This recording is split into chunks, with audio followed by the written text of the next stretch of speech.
আসসালামু আলাইকুম, কেমন আছেন সবাই? আশা করি ভালো আছেন। আপনাদের জন্য বিশাল একটা সুখবর নিয়ে আসছি।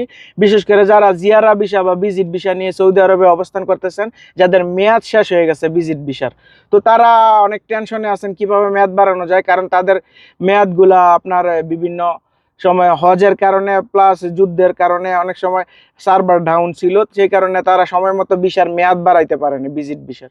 তো তারা পরিবার নিয়ে অনেক টেনশনে আছেন। সো তাদের জন্য এই সৌদি মন্ত্রণালয় ঘোষণা দিয়েছেন, তাদের জন্য 1 মাসের সুযোগ দেওয়া হয়েছে। গত 26 তারিখ থেকে 1 মাসের সুযোগ দেওয়া হয়েছে। আপনারা চাইলে ভিসার ভিজিট ভিসা বা জিয়ারা ভিসার মেয়াদ অনলাইনে অথবা বর্ডারে গিয়ে মেয়াদ বাড়ায় নিতে পারবেন। এখন কোনো সমস্যা হবে না। তো 1 মাসের ভিতরে আপনারা মেয়াদ বাড়ায়া দেশে চলে যেতে হবে, ঠিক আছে? এইখানে রাখা যাবে না, তারা এই সুযোগটা দেওয়া হয়েছে। তো আপনারা যারা টেনশনে আছেন, ইনশাল্লাহ এই জিনিসটা, এই সুযোগটা আপনারা কাজে লাগাবেন।